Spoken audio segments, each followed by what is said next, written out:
God's hand upon your life, for I am the Lord your God who takes hold of your right hand and says to you, do not fear, I will help you. Isaiah 41:13. There are moments when life feels completely out of control. The circumstances shift without warning. The future blurs into uncertainty. Your own strength fails and your wisdom runs dry. You grasp for something solid, a plan, a person, a promise, but everything seems to slip through your fingers.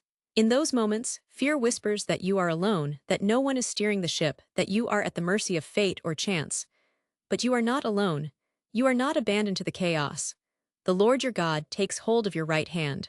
This is not a distant deity observing from afar. This is not a passive God who wound up the universe and let it spin.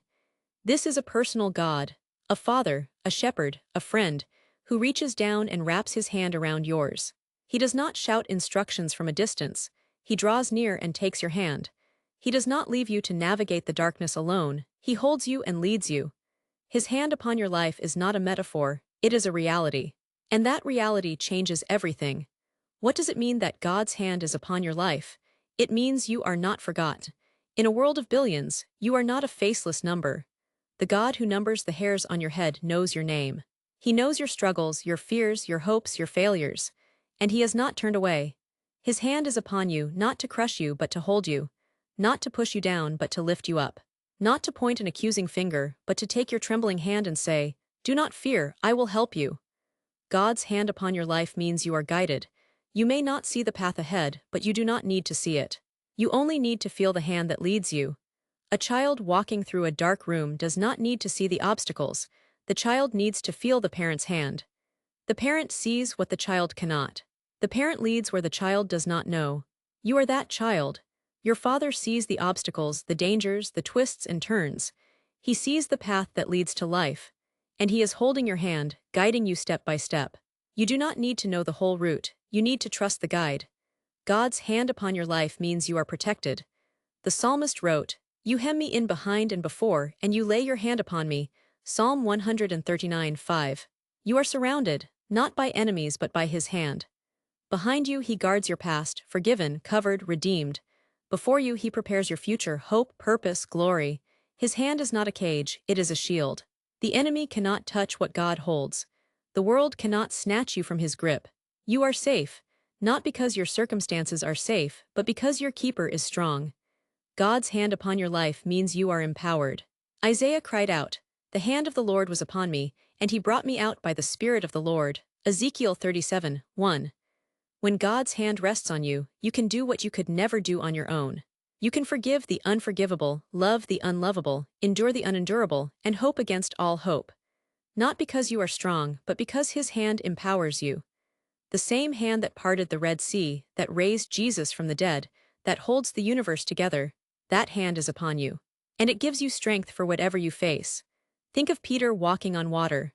The wind was howling, the waves were crashing, and fear threatened to overwhelm him. But as long as he felt the call of Jesus and kept his eyes on the Savior, he walked. When he looked at the waves, he began to sink. But even then, Jesus' hand reached out and caught him. You may feel like you are sinking today. Circumstances may be crashing around you. Fear may be paralyzing you. But the hand of Jesus is reaching out. He is not far from you. He is not indifferent to your struggle. He says, take heart, it is I, do not be afraid. Matthew 14:27. And he takes your hand. Think of the disciples on the road to Emmaus. Their world had fallen apart. Their hopes were crushed. They walked in despair, not recognizing that Jesus was walking with them. But his hand was upon them even when they could not see it. He opened the scriptures to them. He broke bread with them, and their eyes were opened. The hand that had been upon them all along was revealed. Even when you cannot feel God's hand, even when you cannot see his presence, he is there. He has not let go, he never will. Today, if you feel afraid, feel uncertain, feel overwhelmed, stop. Feel the hand of God. He is holding you, not because you deserve it, but because he promised. Not because you are strong enough to hold on, but because he is strong enough to never let go. His hand upon your life is not a maybe, it is a certainty. It is the promise of his word, the evidence of his love, the guarantee of his presence. Do not fear, he is helping you. Do not look at the waves, look at the hand that holds you. Do not listen to the whispers of the enemy, listen to the voice of the one who says, I am with you always. Do not try to navigate alone. You were never meant to. The hand of God is upon your life. Rest in it, trust in it, walk in it. You are not alone, you have never been alone, and you never will be. His hand is holding yours, and He will lead you home.